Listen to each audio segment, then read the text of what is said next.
Oki Senatape. It's Wellness Wednesday. Nistu Nidaniko Mokoyo Sakoi. And I just recorded earlier one of our elders. We've been meeting for 2 days. Native Wellness Institute was invited up to do training with the Blood Human Resource Department. So so Oki, so you listened to Wilton Goodstriker. He was one of the elders who came to talk about traditional knowledge and traditional values. So welcome to Wellness Wednesday. I get to be with you for about a half hour, so I was just going to share some dialogue. You know, when you're crossing medicine line, we call it the medicine line, the border. When we live in a region that was our ancestors' region for a long, long time, ours was from Saskatchewan all the way down to Wyoming. Shots both sides. I mean, if you listen to Wilton, there's a lot of information about Blackfoot Confederacy, Siksikatepi, Siksikai, Kainai, Abatsapikani, and Amskapi Pikani. And then if we begin to, so I guess some of my topic is, how do we be a peacekeeper? How do we help with reconciliation? How do we mend divisions in our community? How do we bring people together? So I'm just gonna share. You know, we've been together here, and it's actually a voting day. There are 13 tribal council members, and so everyone, it's a democracy. So to make it a democracy here at Kainai, they have early votings today, Monday and Tuesday. You can vote online, and then the final, you can vote the 27th. They have just tried in every way they could possible in Canada, because they're sovereign and they can make their own laws. So even if people live off the reserve, they still make sure they can vote online. Even if, you know, it's early voting. So I just finished a workshop where everybody shot out the door because they're going to go vote. And it's just, that's how important is everybody has to vote. And then whatever the outcome of that is, we all support whoever's been elected. Now, that's in Canada. I was just saying, in America, we're at a quandary because we just had an election, and some people are just deciding their motivation and their strategy of how to make Indian America great again. Because we were here before they came, and then they came. So we're trying to mend and try to bring back democracy, where it's a collective agreement, where we listen to each other, and then we weigh both sides, and then we go what is, because the beginning of our Constitution says, we the people, not I'm the boss. So what happens is in reserves and reservations and villages and counties and states, and the 50 states are all the provinces, British Columbia to Alberta to Saskatchewan, Treaty 3 up to Treaty 11, all the way to Quebec. It is often works the healthiest and the best if it's we the people. So we the people, there's no I in it. There's so I think I just wanted to visit with you because I witnessed so many miracles in the past couple of days. I want to give, Nistu Nidaniko Mokoyo Sakoi. I'm one of the elders with Native Wellness Institute, and we have a whole team, different diversity of age. Is the miracles I witnessed here, and I'm just coming to you live from our conference just ended. Everyone hugged and kissed, and wished each other, in our language, kita kito matsuno, see you later. We all say see you later, because we had our first um, smidgen of snowstorm, and if you look out, all the birds are gathering because the migratory birds will go south. We're at a time when the next full moon. You saw this full moon. There was energy with it, but the next full moon, and then we're actually, for us in this area and with a lot of tribes, just as Wilton said, listen to his talk. We had 13 moons, and it was every 28 days, and there was 13 moons, and so there was not 30 days, 31 days. There was no such thing as leap year, because you just had 13 moons and it had to do with the cycle of winter, summer, spring, fall. It had to do with the plants. It had to do with the animals. It had to do with the harmony of the water, freezing and unfreezing. It had to do with, it was kind of like the harmony of the earth. And so I just wanted to share the miracles I witnessed. Is there's 400 blood tribe employees, and their HR, their human resource department, they started by having a retreat of those. And so sometimes you have to bring the leadership together, not all 400. And they had a retreat, and they really welcomed the idea of, yes, we are trauma informed. Now we have to be healing informed. And so the topics that they chose, and that happened July 30th, and this is their agreement with Native Wellness Institute, is to have many doses of healing so that the 400 tribal employees could be the best that they can be. So the subjects that they chose and grasped onto. So I want to give a shout out to Casey Nicholson. Woohoo, Casey!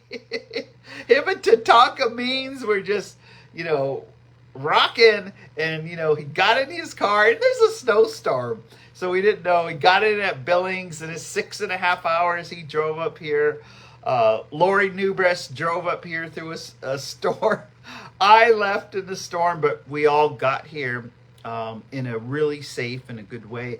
So the shout out to Casey Nicholson, because his whole formatting was with humor, but to talk about positive thinking and not reactive thinking, not giving anything energy, especially if it's highly being proactive rather than reactive.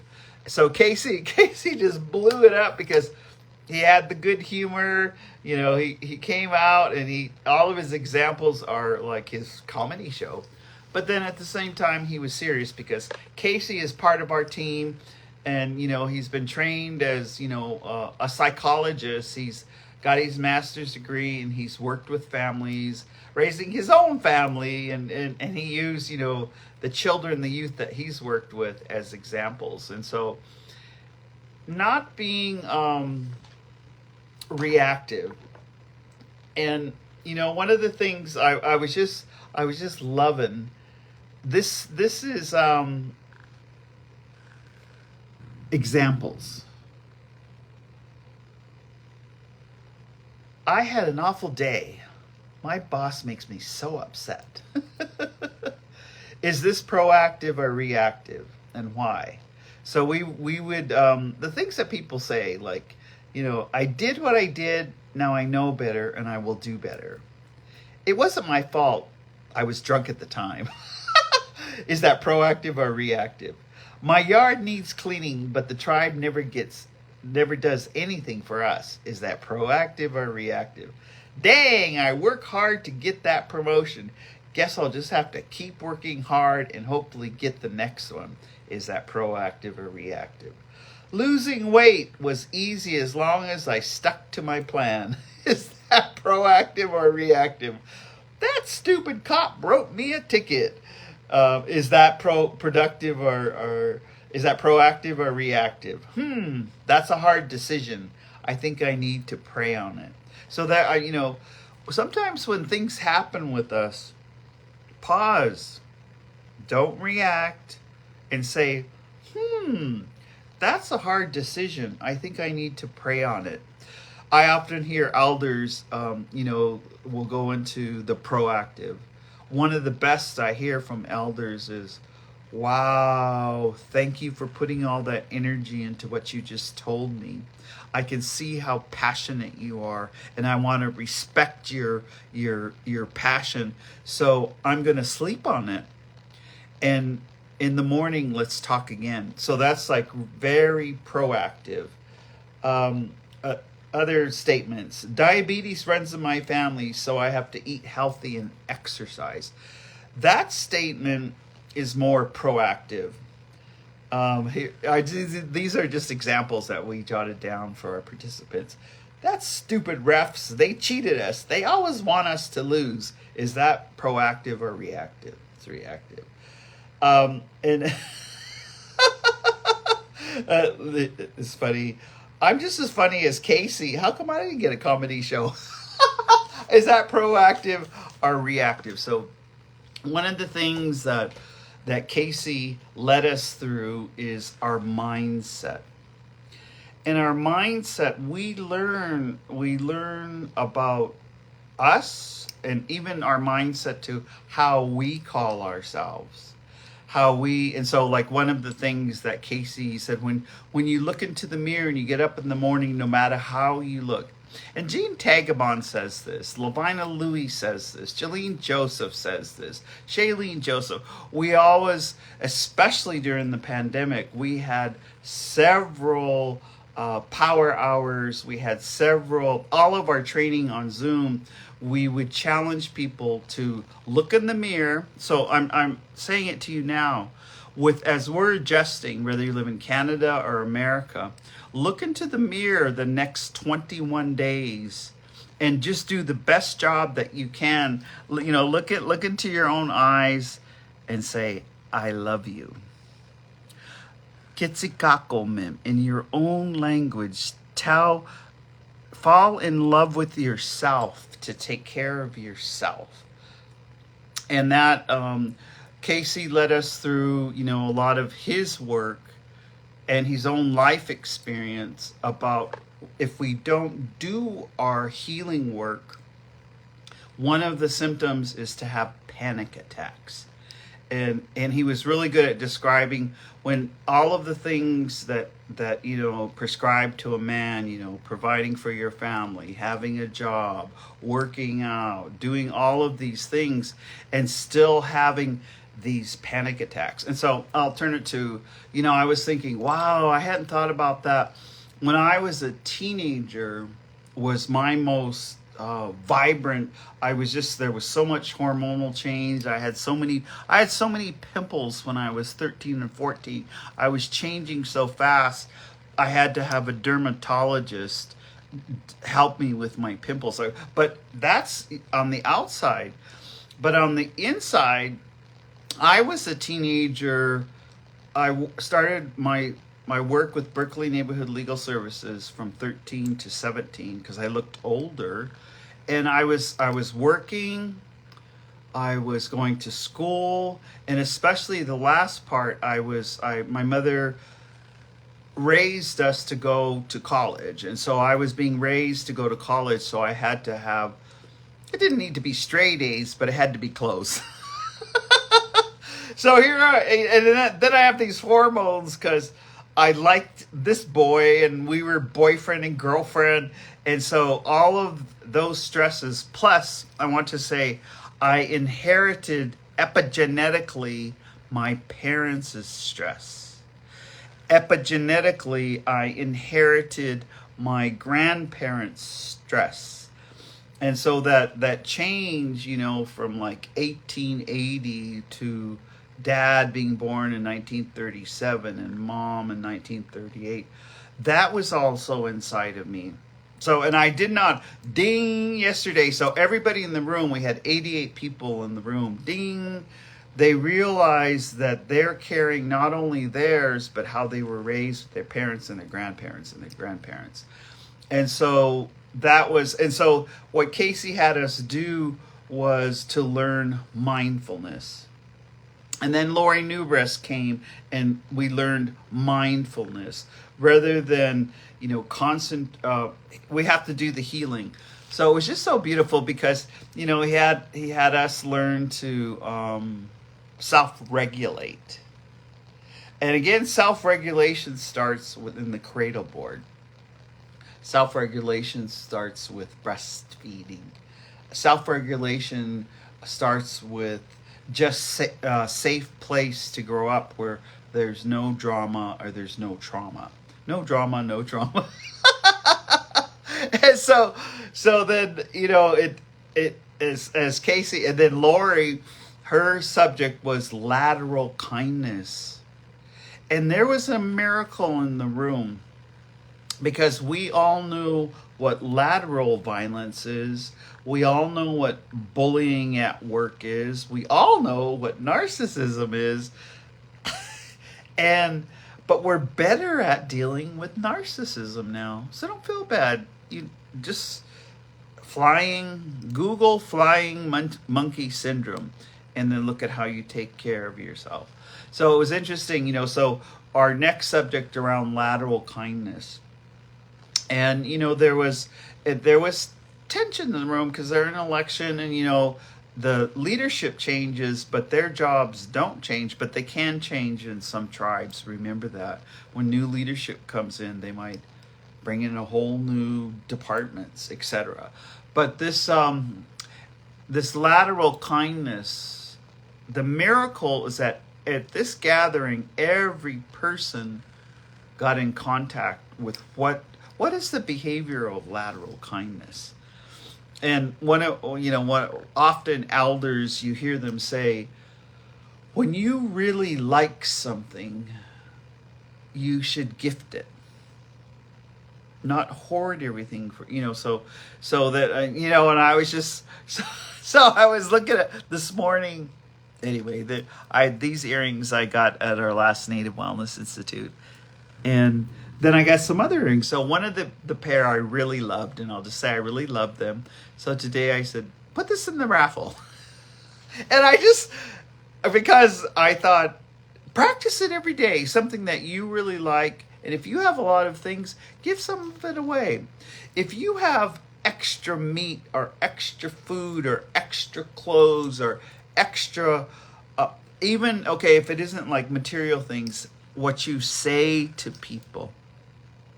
Rose Fox, the head of the Moto Keeks, the Buffalo Women's Society, she drove in ice and snow to come and give us words of encouragement. Words of encouragement. And it was so precious. That was the miracle. Rose started this conference by giving us words of encouragement. So think about, part of lateral kindness is really seeing what comes out of your tongue and really seeing, what comes, what you say to people. Like, boy, you're really looking good today. Or dang, you really have a good analytical mind. You're way beyond smart. I always value your opinion because you really are a thoughtful, respectful person. So, just think about it. I'm just saying those, and sometimes it may not be the words, but we just did it now. The miracle is like I almost hugged every person in the room, and I went and gave them hug therapy, and I just hugged them so tight. I hugged them I squeezed them. I said, "Kitsikako mem, kitakito matsuno." I'll see you later. I love you. And then, it was just, so that lateral kindness. And so today, the miracle that we witnessed, we did it, and this is an old diversity exercise about higher privilege and less privilege. And we had all 88 people go to the middle of the room And then we only called out 2 groups.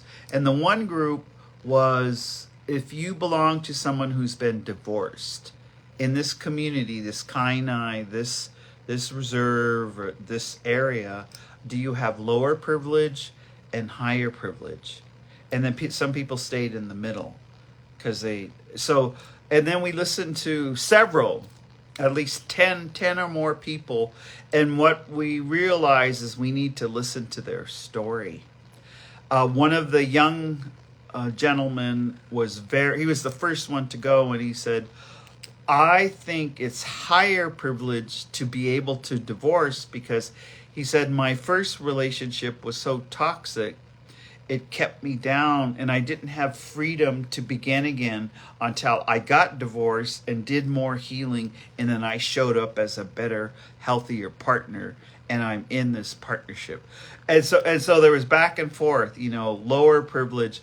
A lot of the grandmas who got divorced, who lost everything, the house, the car, their status, because if they marry out in Canada, they lost status. They weren't. We had blood quantum. They had status. So we heard all the stories, but it was so healing because everybody by this exercise, they were listening to each other. Okay, so the other category is we said all of those, and this was about higher privilege and then lower privilege, is we called out, if you are a fluent speaker of Blackfoot. So think about it in your language, any of your languages, Lakota, Nakota, Dakota, Absalaga Crow, any Northern Cheyenne, if you are a fluent speaker in your community, do you have higher privilege or lower privilege? And boy, that took almost took most of the time, because that's one of the healing issues, because everyone wants to bring back the language and not lose the language.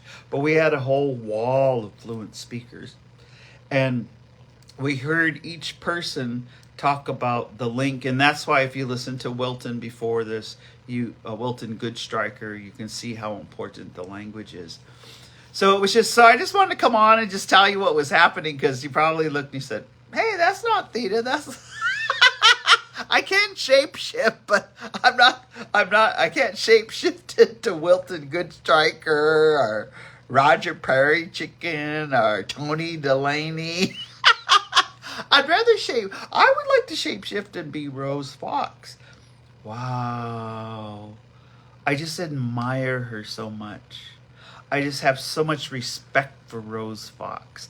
I just love how she's so graceful and dignified, and how it's like her energy from inside of her heart just beams out, and she just loves everybody, and she's kind to everybody. She's just, so I wish I could shapeshift to her. But with that, I just came on to this is Wellness Wednesday. We're up in Lethbridge, and Casey Nicholson and Lori Newbreast and I just facilitated wellness in the workplace for the Blood Tribe during a very vibrant time of election, and just to stop the lateral oppression and the lateral violence. So that's why I'm coming back on, but I'm going to let you go, and we'll see you next Wednesday. Let's see, where will I be? I think I'll be in New Mexico. I'm not. I'll see you then. So tell then. Again, you can go on YouTube. We have all of our Wellness Wednesdays and our Power Hours. So kita kito matsuno next Wednesday.